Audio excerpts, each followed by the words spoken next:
Dante's Boxing Nation, what's going on, guys? Okay, so the video I did yesterday where I exposed how biased DAZN had been when they were calling the fight, mainly Todd Grisham, who was the blow-by-blow announcer, and Sergio Mora.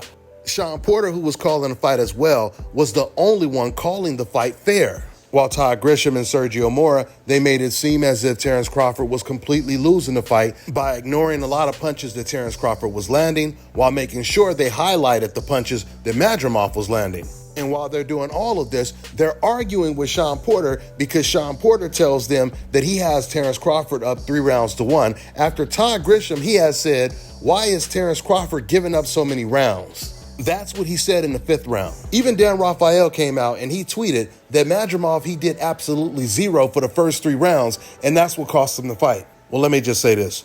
The reason why Madrimov didn't do a lot in the whole fight is because he was so worried about getting caught with a counterpunch. He watched that Errol Spence fight, and he didn't want to be the next victim getting knocked out. So Sean Porter, he continued to piss off the DAZN panel by telling them that Crawford was winning the fight comfortably. Todd Grisham, he didn't like that. He tried to make it sound like Porter was crazy, like he was out of his mind. It turned out the majority of pro boxers that watched the fight, they had the fight scored similar to Sean Porter. Now listen, I'm not trying to say that the fight wasn't competitive, because it was a very competitive fight. It was one of Crawford's most difficult fights. And what made this fight so difficult was Madrimov's patience, because he was not really letting his hands go. 70 to 80% of the time, Madrimov was just using feints without punching. But because he was strong and had a lot of power, and he was very accurate, that made him dangerous because you never knew exactly when he was going to punch. And that's what made the fight competitive. But just because the fight was competitive doesn't mean Madrimov won more rounds than he did. I mean, realistically, you could be competitive with someone and lose every single round. We've seen this in a lot of fights.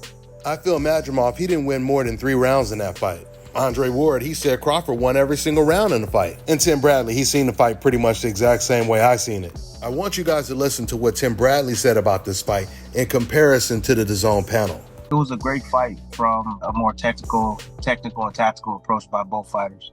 It was interesting to see Madrimov not be himself. He had the herky-jerky, the hands moving and all the feints and stuff like that, but it was real interesting to see him not be as comfortable letting his hands go as you usually see him in many fights. He's usually dictating the pace, coming forward and using his jab and picking down low, but man, he didn't do any of that, man. And that's a testament to where Crawford's skill set is and what Crawford's able to do. He hurt Madrimov several times throughout the course of the night, bro. He hurt him. He boxed well. He came out. He looked sharp. I mean, think about this, people. After a year off, dude, and to look that sharp, the way Crawford looked, bro, that is exceptional. That's remarkable, bro. He looked super sharp early on, super duper sharp. Madrimov was a lot more patient than again what we seen him in the past. And I will say this, like the champion didn't defend his belt like a champion. Now what do I mean by that? He just did enough just to compete. He didn't do enough to win the fight. I thought that he should have stepped on the gas, or he had chances. I felt there were times where you're hearing from his corner to him to go down to the body and take a little bit more chances, and he wouldn't. Whereas Crawford, he did everything. I mean, Crawford led, he ended, he finished, he started, and he finished combinations. I mean, he moved, he counterpunched effectively. He stepped inside the pocket. He walked Madrimov down in spots, man. He did everything. He did everything to win the fight.